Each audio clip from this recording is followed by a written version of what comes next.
آقا کریم صلی اللہ علیہ وسلم کی صاحبزادی لخت جگر حضرت سیدہ فاطمہ الزہرا رضی اللہ تعالی عنہا کے ہاتھوں پر چکی چلانے اور دیگر سخت مشقت کے کام کرنے کی وجہ سے تکلیف ہو گئی تو وہ حضور سرور عالم صلی اللہ تعالی علیہ وسلم کی خدمت میں حاضر ہو کر خادم حاصل کرنے کی طلب لے کر آئیں، لیکن آقا کریم رؤوف الرحیم صلی اللہ علیہ وسلم سے کسی وجہ سے ملاقات نہ ہو سکی تو اپنی پریشانی کا اظہار اپنی والدہ ام المؤمنین اماں عائشہ صدیقہ رضی اللہ تعالی عنہا سے فرما کر آپ واپس چلی گئیں۔ جب آقا دو جہاں سرکار دو عالم صلی اللہ علیہ وسلم تشریف لائے تو ام المؤمنین عائشہ صدیقہ رضی اللہ تعالی عنہا نے ان کو سیدہ فاطمہ الزہرا رضی اللہ تعالی عنہا کا پیغام دیا تو آقا کریم صلی اللہ تعالی علیہ وسلم اپنی صاحبزادی سیدہ فاطمہ الزہرا رضی اللہ تعالی عنہا کے گھر تشریف لے گئے اور سیدہ فاطمہ الزہرا رضی اللہ تعالی عنہا اور سیدنا علی رضی اللہ تعالی عنہ سے فرمایا، کیا میں تم دونوں کو اس سے زیادہ خیر والی چیز نہ سکھا دوں؟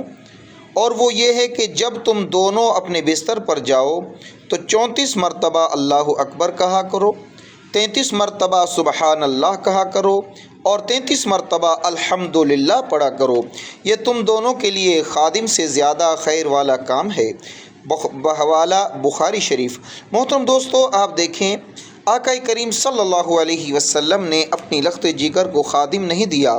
بلکہ آپ نے اس وظیفے کو عطا فرمایا اور آپ نے ارشاد فرمایا یہ وظیفہ خادم سے زیادہ خیر والا ہے۔ تو آج جن مسائل سے ہم گزر رہے ہیں، ہمارا معاشرہ گزر رہا ہے، ہر باپ کو اپنی بیٹی کے لیے اس وظیفے کو منتخب کرنا چاہیے۔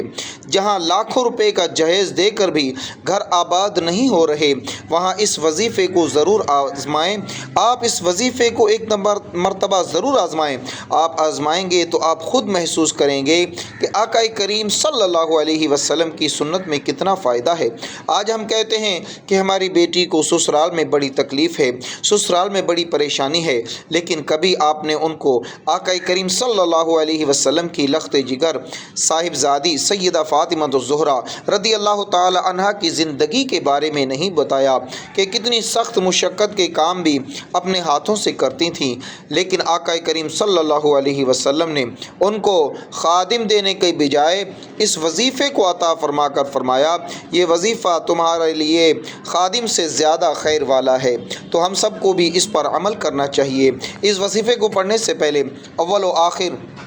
11 مرتبہ درود شریف ضرور پڑھیں، کیونکہ درود شریف پڑھنے سے وظیفے اور دعا میں جلدی قبولیت کے اثرات پیدا ہو جاتے ہیں۔ اللہم صلی علی محمد وعلی آل محمد کما صلیت علی ابراہیم وعلی آل ابراہیم انک حمید مجید۔ اللہم بارک علی محمد وعلی آل محمد کما بارکت علی ابراہیم وعلی آل ابراہیم انک حمید مجید۔